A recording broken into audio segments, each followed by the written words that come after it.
మరొకసారి ఆహ్వానం. మనం చూస్తూ ఉన్నాం, చాలా దేశంలో గంభీరమైన పరిస్థితులు నెలకొని ఉన్నాయి. నిత్యం ఎన్కౌంటర్ల పర్వం కొనసాగుతూ ఉంది.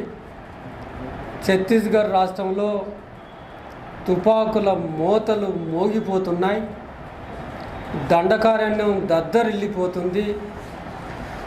పచ్చని అడవి రక్తసిక్తమవుతున్న పరిస్థితి మనకివాళ మీడియా మీ ద్వారా రోజు ఆ వార్తలు పరుచుకుంటున్న వైనంలో మనం చాలా బరువెక్కిన హృదయంతో ఒక బాధ్యత గల పౌరులుగా వాటిని ఎట్లా చూడాలి అనే అంశం మన ముందు ఆవిష్కరితమై ఉంది. ఈ మారణ హోమం ఏదైతే ఉందో, ఎన్కౌంటర్లని పెద్ద పెద్ద అక్షరాలతో మనకు నిత్యం కనబడుతుంది. అది ఎన్కౌంటర్ కాదు. అది కొంతమంది పోలీసు అధికారులు చెప్పినట్టుగా ఎక్స్చేంజ్ ఆఫ్ ఫైర్, అంతకంటే కాదది. అది ఏకపక్ష దాడి. భారత ప్రభుత్వం యుద్ధం ప్రకటించి ఉంది. ఇంతకు మించిన అన్యాయం మరొకటి లేదు. సొంత పౌరులపైన భారత ప్రభుత్వ బలగాలు, భారత సైన్యం, అర్ధ సైనిక బలగాలు, సరిహద్దుల్లో ఉండే బలగాలు ఛత్తీస్గఢ్లో లక్షల నంబర్లో మోహరించబడి ఉన్నాయి. ఈ సందర్భంలో పౌర సమాజానికి, మేధావులకు, ఆలోచనా పరులకు పౌర హక్కుల సంఘం ఒక అప్పీల్ చేస్తూ ఉంది. మీరు జోక్యం చేసుకోండి. ఏ దేశ పరిపాలనలోనైనా సరే మేధావుల పాత్ర గణనీయంగా ఉంటుంది. మేధావులు కనుక ఈ అంశాన్ని తీవ్రంగా పరిగణిస్తే ఇది ఆగిపోయే దిశగా ఉంటుంది. కనుక మేధావులు జోక్యము చాలా అవసరం. ప్రభుత్వాలు తమ ఎజెండాను, కేంద్ర ప్రభుత్వం తన ఫిలసాఫికల్ ఎజెండా, ఒక ప్రభుత్వ యంత్రాంగం ఒక ప్రభుత్వ ఎజెండా కాకుండా ఆ ప్రభుత్వం, ఆ పార్టీ ఒక బీజేపీ ఎజెండాను, ఆర్ఎస్ఎస్ ఎజెండాలో భాగంగా హత్యాకాండను కొనసాగిస్తుంది.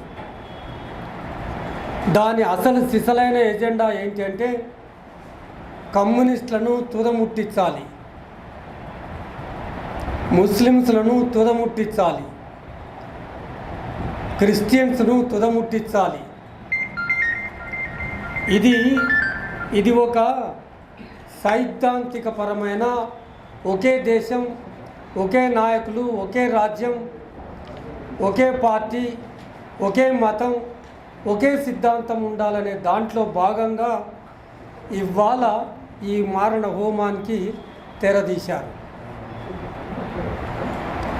వాళ్ళు సాయుధులైనంత మాత్రాన ప్రజల్లో ఒక ఆలోచన ఏమి చేశారంటే, నిజమే కదా, వాళ్ళు సాయుధులై వాళ్ళ చేతిలో ఆయుధాలు ఉన్నాయి, ఆయుధాలున్న వాళ్ళను మరి ఆయుధాలతోనే కదా డీల్ చేసేదని. అంత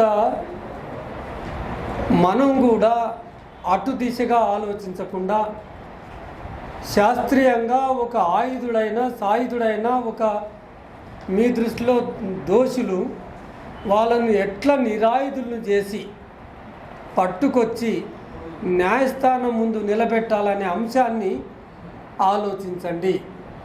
ఇవాళ వాళ్ళు పోలీసులు కానీ, మిలిటరీ కానీ ఎవరైనా సరే వాళ్ళ డ్యూటీ అలా ఏంటంటే పౌరులతో వ్యవహరిస్తున్నప్పుడు వాళ్ళను పట్టుకొచ్చి వాళ్ళు నేరం చేసినట్టుగైతే, నేరస్తులు కనుక అయితే వాళ్ళని తీసుకొచ్చి న్యాయస్థానం ముందు నిలబెడితే అప్పుడు కదా వాళ్ళకు శిక్ష పడాల్సింది. మీరే పోలీసులు, మీరే విచారణ చేస్తారు, మీరే పనిష్మెంట్ ఇస్తారు, ఆ పనిష్మెంట్ కూడా క్యాపిటల్ పనిష్మెంట్ ఇస్తారు. ఇదెక్కడి న్యాయం అని అడుగుతున్నాం. ప్రజాస్వామిక వ్యవస్థలో ఓ కన్నుకు కన్ను పన్నుకు పన్నులాగా తుపాకులెత్తి చంపేయటమేనా? మావోయిస్టు పార్టీ ఆ పద్ధతులతో, ఆ సిద్ధాంతంతో సంబంధం లేకున్నా కానీ ఇక్కడ కూర్చున్న హక్కుల సంఘాలు ఒక్కటే అడుగుతున్నాయి, అది ఒక రాజకీయ పార్టీ. రాజకీయ పార్టీని రాజకీయంగానే వ్యవహరించండి,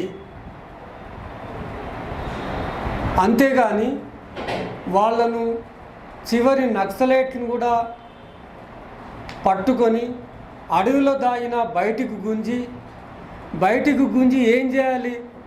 చంపేయాలి, నరికేయాలి, అంతం చేయాలి. ఇది కాదు కదా పరిభాష.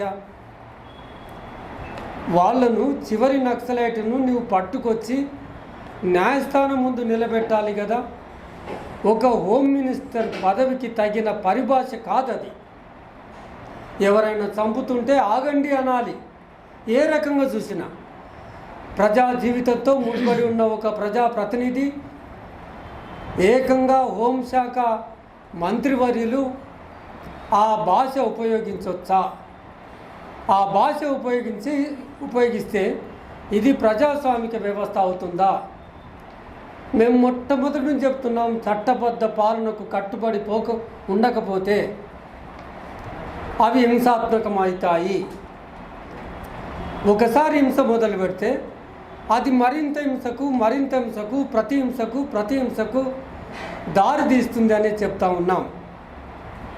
ఒక డెడ్లైన్ పెట్టి ఆ డెడ్లైన్ లోపల టార్గెట్ చేస్తే టార్గెట్ను రీచ్ అయ్యే ఆ టార్గెట్ పోలీసులకి చేతిలో పెడితే సంఖ్య పెంచడం కోసం మావోయిస్టులతో పాటుగా 2024లో 300 మందిని చంపేశారు. ఈ 24 రోజుల్లో 44 మందిని చంపేశారు.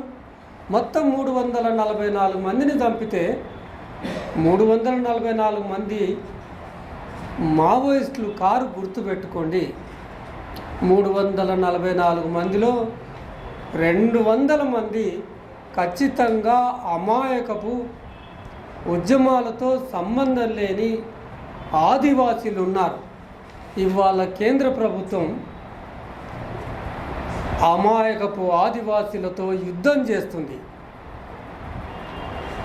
సమాజానికి ఒక డౌట్ రావచ్చు, ఎందుకు యుద్ధం చేస్తుంది?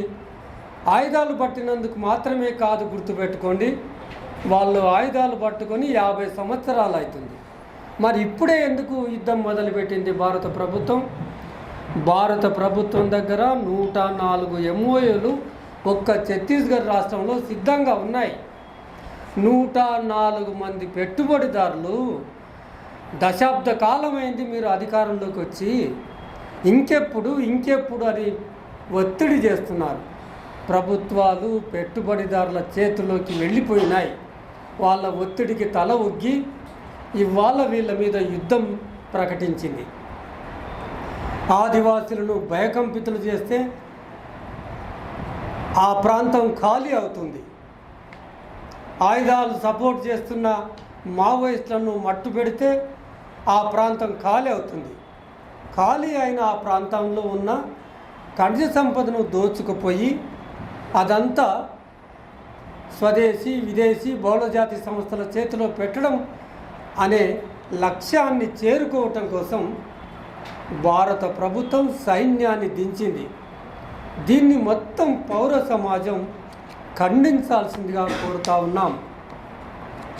ఎవరైతే 344 ఎన్కౌంటర్లకు పాల్గొన్నారో ఆ ఎన్కౌంటర్లలో పాల్గొన్న పోలీస్ అధికారులపైన